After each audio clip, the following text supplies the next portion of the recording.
Por tudo que está acontecendo no mundo, muitos afirmam que o fim dos tempos estão chegando.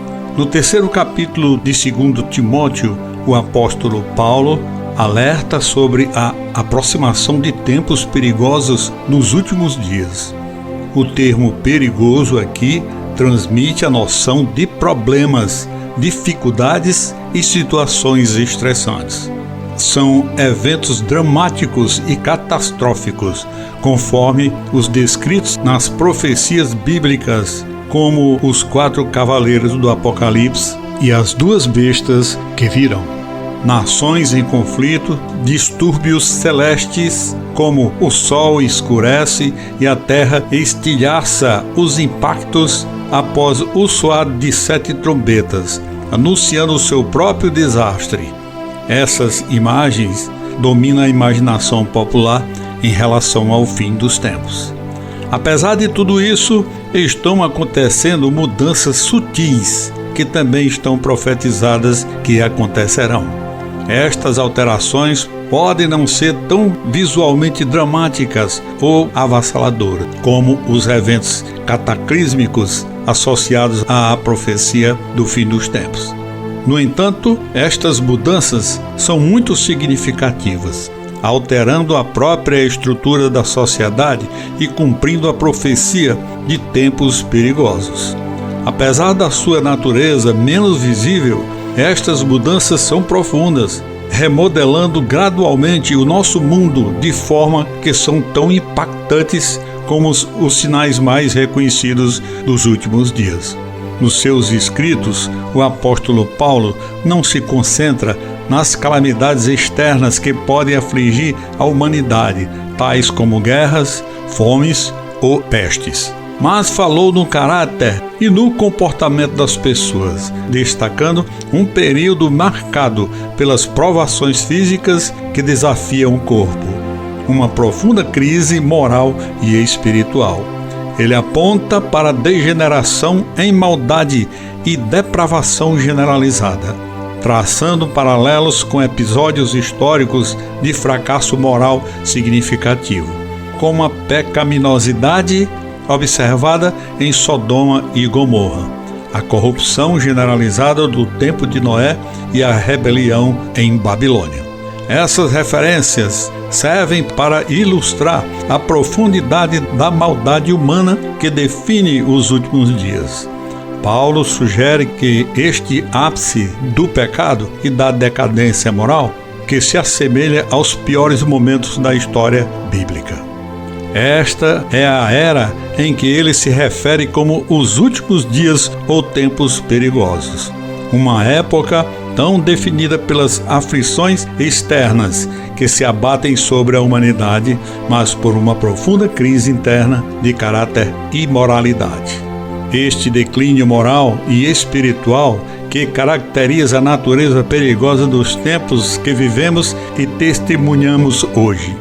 Nos últimos dias dos tempos perigosos, virão para os homens que serão amantes de si mesmos, fanfarrões, orgulhosos, blasfemadores, desobedientes aos pais, ingratos, profanos, sem afeição natural, rompedores de tréguas, falsos acusadores e que não querem ouvir aquele que são bons.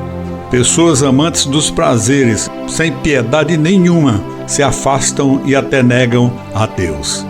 Nos últimos dias, haverá uma mudança profunda nos valores sociais, como uma orientação para o egoísmo desenfreado, que é caracterizado por um foco esmagador no seu encapsulado na atitude do eu, de somente eu. A prevalência do egoísmo manifesta-se em vários relacionamentos, desafiando os papéis e expectativas tradicionais, como uma mãe egoísta que contradiz o altruísmo inerente. Esperando na maternidade, o comportamento igualmente egoísta dos maridos prejudica a parceria e o apoio mútuo, fundamentais para o casamento. Esse comportamento contradiz o mandamento bíblico de amar o nosso próximo como a nós mesmos. Jesus Cristo enfatizou este mandamento através da parábola do bom samaritano, que serve como uma crítica ao egoísmo e um apelo à compaixão. Nesta parábola, tanto um sacerdote como um levita ignoram um homem em extrema necessidade, priorizando os seus interesses sobre o seu bem-estar. Esta história do bom samaritano não ilustra apenas a essência da verdadeira compaixão, mas também nos desafia a refletir sobre de não colocar as necessidades dos outros de lado. É o individualismo representando um desafio significativo aos ideais bíblicos, que está em desacordo com os ensinamentos de Jesus, que defendem uma vida dedicada não a si mesmo, mas ao bem-estar e ao cuidado dos outros. Se parássemos para pensar a origem da maioria dos problemas pessoais, temos uma resposta comum, que provavelmente destacaria as ações egoístas de outros como um fator reinante.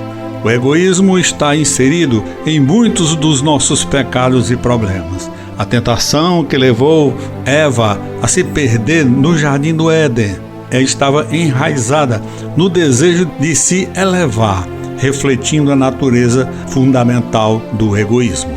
Este egocentrismo não só alimenta os nossos pecados, mas também gera dificuldades nas nossas vidas. E isso nos leva a ficarmos isolados, buscando proteção por este isolamento e do isolamento dos outros.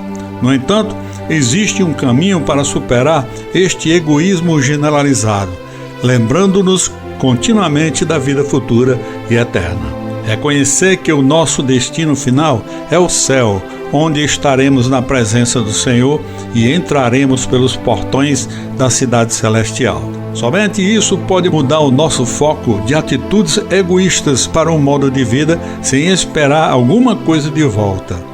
Esta é a antecipação da glória celestial. Os amantes ao dinheiro, mais do que a Deus, que é a busca pela riqueza, um fenômeno antigo. No entanto, no mundo de hoje, a capacidade de correr atrás de dinheiro atingiu níveis sem precedentes. Há uma corrida desenfreada para acumular riquezas, como muitas pessoas a alimentar o desejo de se tornarem ricas e possuir tanto dinheiro quanto desejarem. Este desejo pode levar os indivíduos a cometer atos de grande dano, incluindo violência contra outras pessoas. Em 1 Timóteo, capítulo 6, versículo 10, diz que o amor ao dinheiro é a raiz de todos os tipos de males. Essa passagem destaca como um foco indevido na natureza pode levar as pessoas a se afastarem da sua fé e, em última análise, causar-lhes imenso sofrimento. Lutar pelo sucesso não é errado. Torna-se mal quando ofusca os nossos valores morais.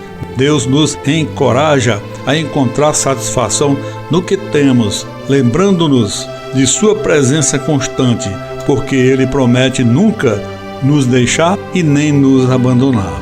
A palavra de Deus nos alerta contra permitir que a busca pela riqueza se torne o nosso foco principal, em detrimento do nosso lado espiritual. A questão fica crítica quando a busca pelo sucesso financeiro leva à negligência da saúde espiritual e dos princípios éticos. O que está em Marcos, capítulo 8, versículo 36, faz uma exortação. Que aproveitará ao homem se ele ganhar o mundo inteiro e perder a sua própria alma? Essa pergunta serve como um lembrete da futilidade final de priorizar a riqueza material em detrimento da integridade espiritual. Esse comportamento de exibir os próprios sucessos sem dar o devido crédito a Deus por permitir essas conquistas. Alguns líderes religiosos promovem o crescimento das suas congregações de um punhado para milhares ou mesmo centenas de milhares de membros, sem expressar gratidão a Deus ou reconhecer o seu papel no seu sucesso. Tal comportamento é indicativo de uma queda espiritual. Deus condena a ostentação, exceto quando serve para glorificá-lo. O orgulho é frequentemente associado a um amor excessivo pelos prazeres. A Bíblia aconselha especialmente os jovens a demonstrarem respeito e submissão aos mais velhos, defendendo uma cultura de respeito mútuo e humildade entre todos os cristãos. A humanidade, como um valor cristão, sublinha a crença de que a verdadeira grandeza e maturidade espiritual são alcançadas através do reconhecimento da nossa dependência de Deus. Toda desobediência a Deus é blasfemar, que envolve respeito e desprezo a Cristo.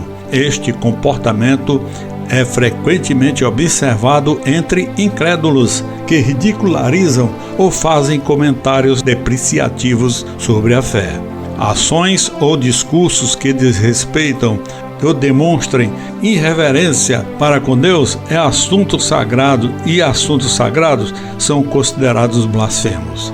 A mídia tradicional frequentemente zomba do cristianismo ou de Jesus Cristo, com numerosos programas de televisão que são totalmente imorais. Filmes que zombam de Cristo não são incomuns. Infelizmente, não se limita apenas à mídia. Mesmo em algumas igrejas, sermões que pregam mensagens blasfemas são proferidos face aos crescimentos desafios à reverência religiosa. Tem um mandamento que dá a diretriz de obedecer e honrar os pais. Este mandamento, que está em Efésios capítulo 6, do versículo 1 ao 3, instrui os filhos a obedecer aos seus pais e ao Senhor. Promessa essa que tudo irá bem para você, e você poderá viver muito tempo na terra. Relatos de extrema desobediência, como os casos em que os filhos desrespeitam os pais, é um profundo colapso moral e social. A falta de gratidão a Deus, pois esta é a vontade de Deus em Cristo Jesus. A gratidão deve permear todos os aspectos da vida de um cristão.